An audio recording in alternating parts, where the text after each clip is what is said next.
कोलकाता के आरजी-कर अस्पताल में जो हुआ उसने इंसानियत को शर्मसार कर दिया है। एक ऐसा चौंकाने वाला खुलासा हुआ है जिसे सुनकर किसी का भी दिल दहल जाएगा। आखिर कोई इंसान इतना बेरहम कैसे हो सकता है? यह सवाल हर किसी के जहन में गूंज रहा है। घटना के बाद हुए इस खुलासे ने कई रोंगटे खड़े कर देने वाले राज उजागर किए हैं जिनके बारे में किसी ने सोचा भी नहीं था। उस रात जब तक डॉक्टर बिटिया जीवित थी तब तक उस पर बर्बरता की हदें पार कर दी गई थीं। लेकिन उसके निधन के बाद जो दरिंदगी हुई उसे सुनकर हर किसी का कलेजा फट जाएगा। यह घटना इतनी विभत्स थी कि शायद आप इसे सुनने के बाद भोजन का एक निवाला भी गले से नीचे न उतार सकें। मेरे लिए भी इस पूरी घटना को बताते समय शब्दों को बुनना मुश्किल हो रहा है, क्योंकि यह घटना इंसानी क्रूरता की चरम सीमा को दर्शाती है। इस घिनौनी घटना की जांच जैसे जैसे आगे बढ़ी, अस्पताल के प्रिंसिपल संदीप घोष की साली पर शक गहराया। अधिकारियों ने उससे करीब 6 घंटे तक पूछताछ की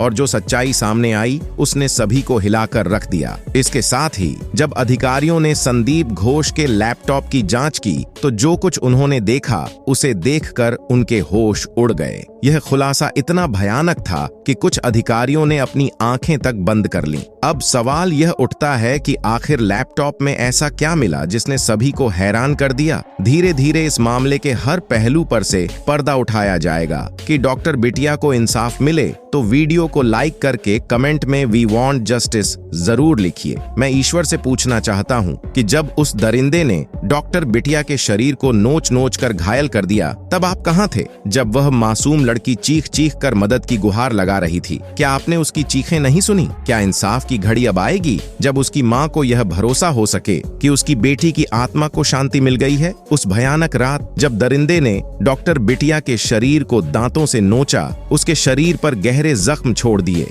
फॉरेंसिक जांच में बिटिया के शरीर से लार और दांतों के निशान मिले थे। सीबीआई के लिए सबसे बड़ी चुनौती यह थी कि ये दांतों के निशान केवल आरोपी संजय रॉय के हैं या किसी और के भी। इस सवाल का जवाब पाने के लिए सीबीआई ने संजय रॉय से एक नर्म वस्तु पर कई बार काटने को कहा ताकि उसके दांतों के सभी संभावित निशान दर्ज हो सकें। ऐसा इसलिए किया गया ताकि डॉक्टर बिटिया के शरीर पर पाए गए दांतों के निशानों से इनकी तुलना की जा सके और सच की तह तक पहुंचा जा सके। यह केस तभी साफ हो सकता है जब दूध का दूध और पानी का पानी हो जाए। अगर आप भी चाहते हैं कि डॉक्टर बिटिया को न्याय मिले तो इस वीडियो को पूरा देखें और अंत में मेरे द्वारा पूछे गए सवाल का जवाब दें। हर घर की बेटी की सुरक्षा हम सभी की जिम्मेदारी है और हमें यह सुनिश्चित करना होगा कि कोई भी दरिंदा कानून की पकड़ से न बच पाए। अब बात करते हैं आरजी-कर अस्पताल के प्रिंसिपल संदीप घोष की। कहते हैं जैसी करनी वैसी भरनी, और आज संदीप घोष इसका जीता जागता उदाहरण है।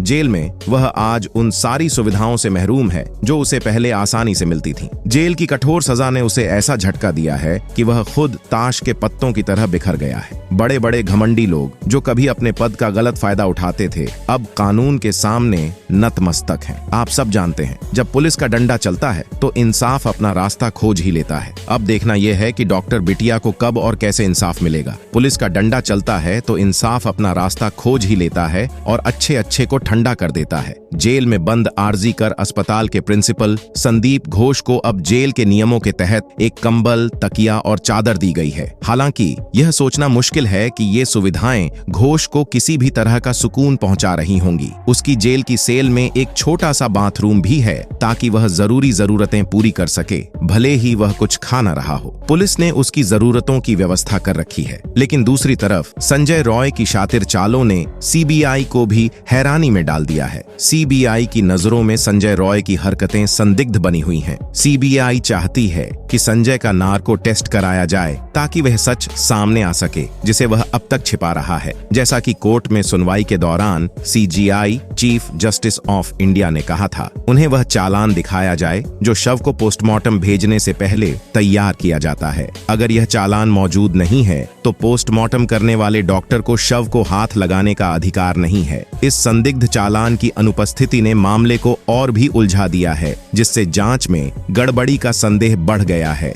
इसके अलावा 2 घंटे की सीसीटीवी फुटेज भी गायब है, जो मामले को और गंभीर बना रही है। सीबीआई चाहती थी कि संजय रॉय का नार्को टेस्ट हो ताकि इन गुत्थियों को सुलझाया जा सके, पर संजय रॉय ने इस टेस्ट के लिए साफ इनकार कर दिया है। नार्को टेस्ट कानून के तहत व्यक्ति की सहमति के बिना नहीं किया जा सकता। यह प्रक्रिया इसलिए संवेदनशील मानी जाती है क्योंकि इसके गंभीर स्वास्थ्य प्रभाव हो सकते हैं। नार्को परीक्षण एक ऐसी तकनीक है जिसमें अपराधी को कुछ दवाएं दी जाती हैं, जिससे उसका सच सामने लाने का प्रयास किया जाता है। लेकिन इस तकनीक का इस्तेमाल तभी किया जा सकता है जब आरोपी की सहमति हो। अब देखना यह है कि सीबीआई किस तरह इस मामले की गुत्थियों को सुलझाने के लिए आगे बढ़ेगी, क्योंकि संजय रॉय का इनकार जांच के रास्ते में एक और रुकावट साबित हो रहा है। संदीप घोष और संजय रॉय से जुड़े मामले में कई नए चौंकाने वाले खुलासे हुए हैं, जिनसे सीबीआई की जांच गहराई में जा रही है।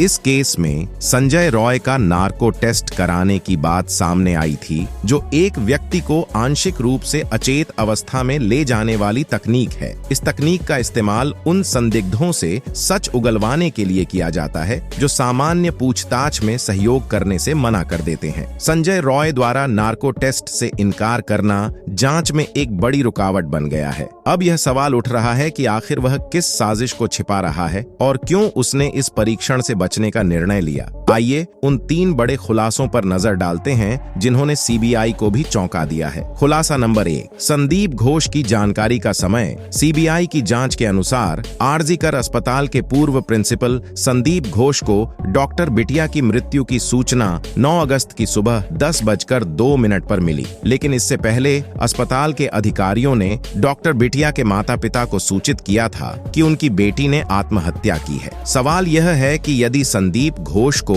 इस अपराध के बारे में कोई जानकारी नहीं थी, तो उनके सहयोगी अस्पताल के सेमिनार हॉल में क्या कर रहे थे। खास बात यह है कि संदीप घोष का दावा है कि उन्हें सुबह 10:02 पर फोन कॉल के जरिए घटना की जानकारी मिली, जबकि शव सुबह 9:30 पर मिल चुका था। घोष ने यह भी कहा कि सुबह 10 बजे उन्हें श्वसन चिकित्सा विभाग के एसोसिएट प्रोफेसर सुमित रॉय ताबदार का फोन आया, लेकिन वह कॉल नहीं उठा सके क्योंकि वह बाथरूम में नहा रहे थे। आखिरकार 10:02 पर उन्होंने फोन कॉल वापस किया और घटना की जानकारी प्राप्त की। यहाँ सवाल यह उठता है कि क्या वाकई संदीप घोष घटना के समय बाथरूम में थे या फिर 30 मिनट के अंतराल में कुछ और हो रहा था। यह एक बड़ा सवाल है जिसकी जांच होनी चाहिए। खुलासा नंबर 2, संदीप घोष के कारनामे। आरजीकर अस्पताल के पूर्व प्रिंसिपल संदीप घोष के एक कारनामे अब उजागर हो रहे हैं। अधिकारियों का कहना है कि अस्पताल के सेमिनार हॉल में कुछ अप्रत्याशित गतिविधियां हो रही थीं, जिनसे संदीप घोष का सीधा संबंध हो सकता है। जांच एजेंसी इस बात की भी पड़ताल कर रही है कि घोष ने इस मामले में अपनी भूमिका को छिपाने की कोशिश की थी या नहीं। खुलासा नंबर 3, गायब सीसीटीवी फुटेज। संदीप घोष और संजय रॉय केस में एक और चौंकाने वाला खुलासा यह है कि घटना के 2 घंटे की सीसीटीवी फुटेज गायब है। ये फुटेज डॉक्टर बिटिया की मौत से जुड़े कई सवालों के जवाब दे सकता था, लेकिन इसका गायब होना जांच को और जटिल बना रहा है। यह संयोग नहीं हो सकता कि ठीक वही फुटेज गायब हो जाए जो इस केस की गुत्थियों को सुलझाने में मदद कर सकती थी। सीबीआई अब इस पूरे मामले की तह तक जाने के लिए हर संभव जांच कर रही है, जिसमें संजय रॉय का नार्को टेस्ट एक अहम कड़ी हो सकता है। लेकिन रॉय ने इस टेस्ट से साफ इनकार कर दिया है। नार्को टेस्ट केवल आरोपी की सहमति से किया जा सकता है, क्योंकि इसके कई गंभीर स्वास्थ्य प्रभाव हो सकते हैं। यह मामला दिन प्रतिदिन और पेचीदा होता जा रहा है और सवाल यह है कि क्या जांच एजेंसी इन सभी गुत्थियों को सुलझा पाएगी या फिर यह मामला भी अनसुलझा रह जाएगा। आपके क्या विचार हैं इस मामले पर? क्या आपको लगता है कि सच्चाई सामने आएगी? अपने विचार कमेंट बॉक्स में साझा करें। सीबीआई सूत्रों के मुताबिक संदीप घोष के लैपटॉप में कुछ ऐसा मिला है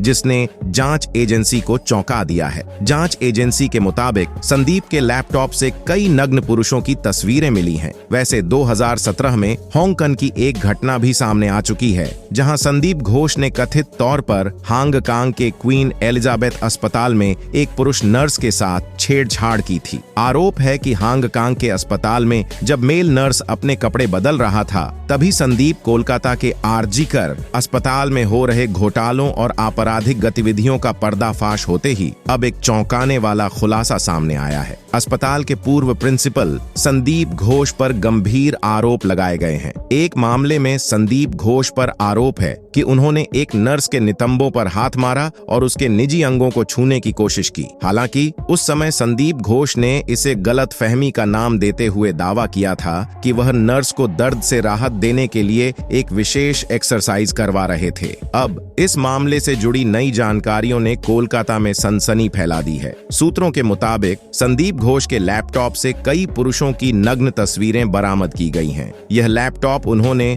अपने बेलेघाटा स्थित घर से छुपाकर एक रिश्तेदार के घर पर रख दिया था, लेकिन छापेमारी के दौरान यह बरामद कर लिया गया। इस लैपटॉप में पैसों के लेन देन और टेंडरों से संबंधित कई महत्वपूर्ण दस्तावेज भी पाए गए हैं। खुलासा नंबर 3 में कोलकाता रेप और मर्डर केस की जांच के दौरान आरजीकर मेडिकल कॉलेज में वित्तीय अनियमितताओं की परतें भी खुल गई हैं। सीबीआई ने संदीप घोष को भ्रष्टाचार के मामले में गिरफ्तार किया है। उनके घर और रिश्तेदारों के ठिकानों पर छापेमारी में कई महत्वपूर्ण सबूत हाथ लगे हैं, जिनमें आंसर शीट्स और संपत्ति से जुड़े दस्तावेज शामिल हैं। जांच में यह भी सामने आया है कि घोष के परिवार के पास कोलकाता और अन्य इलाकों में कई संपत्तियां हैं, जिनकी भी अब जांच हो रही है। इस पूरी घटना ने 31 वर्षीय महिला डॉक्टर के साथ हुए अमानवीय कृत्य की भयावहता को और उजागर कर दिया है। उस डॉक्टर का सपना गोल्ड मेडल जीतने का था और उसने अपने दर्जी पिता की दिन रात की मेहनत को सम्मानित करने के लिए डॉक्टर बनने का कठिन रास्ता चुना था, लेकिन उसकी संघर्षमयी यात्रा को एक दरिंदे ने खत्म कर दिया। उसके 67 वर्षीय पिता ने कहा, हमने अपनी बेटी को बहुत मुश्किलों से पाला और उसने भी डॉक्टर बनने के लिए कड़ी मेहनत की। हमारे सारे सपने एक ही रात में चकनाचूर हो गए। इस केस ने पूरे बंगाल को हिला कर रख दिया है। लोगों के मन में अब यह सवाल उठ रहा है कि आखिर कब तक ऐसी घटनाएं होती रहेंगी? क्या इस देश में न्याय और सुरक्षा का कोई स्थायी समाधान हो पाएगा? आपकी राय क्या है? अपने विचार कमेंट बॉक्स में जरूर लिखें। धन्यवाद।